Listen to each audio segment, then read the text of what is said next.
Happy farming! Update sa ating takunan green dwarf.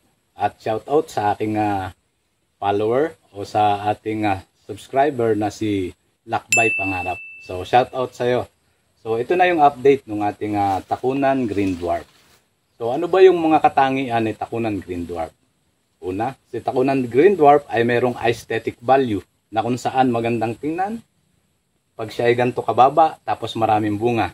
Pangalawa, sa isang hektarya, mas marami ang maitanim na dwarf kasi mas malapit yung distance nito pag ikukumpara dun sa ating mga native na nyog. Kaya si takunan green dwarf, madaling harvestin. And then kung sakaling gagawa tayo ng processing, katulad nung pagkuha ng tuba o sap, ay mas madaling makakakuha kay takunan green dwarf. So, yun yung kaigihan bagay dwarf ang tinanim mo na katulad nitong si takunan, madaling harvestin, and then ang isa, mas mabilis siyang bumunga. Early bearing varieties si takunan.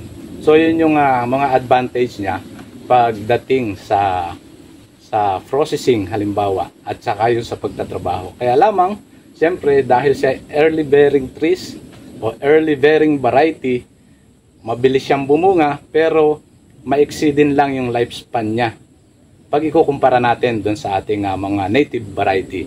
Kasi based dun sa study sa Philippine Coconut Authority, pag si dwarf ay bumunga, ang pinakang peak ng production niya ay hanggang 35 years lang. At after ng 35, unti-unti nang bumababa yung kanyang production.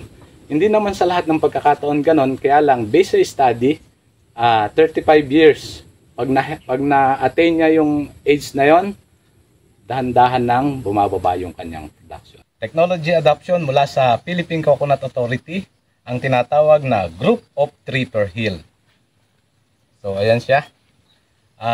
Bakit Group of Tree per Hill yung napili natin na technology na binibigay ng Philippine Coconut Authority para na sa ganon makatulong sa ating mga magsasaka?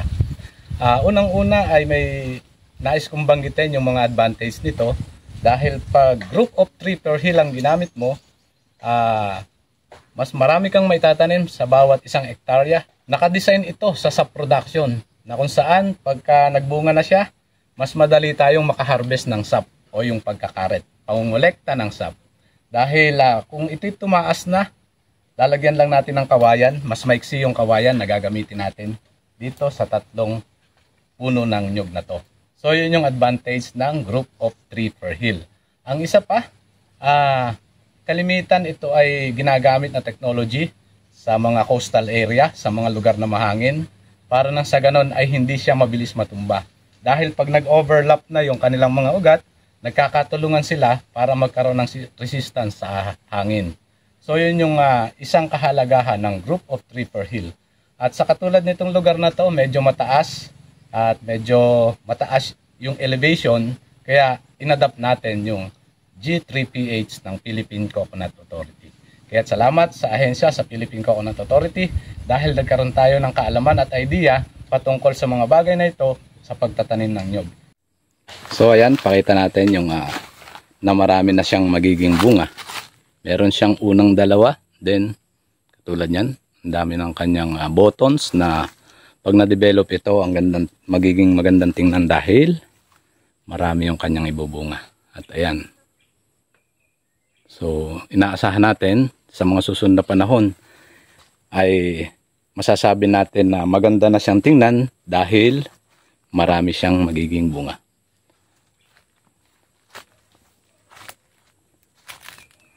So, ayun. Ayun, si takunan green dwarf. Yun lamang, maraming salamat.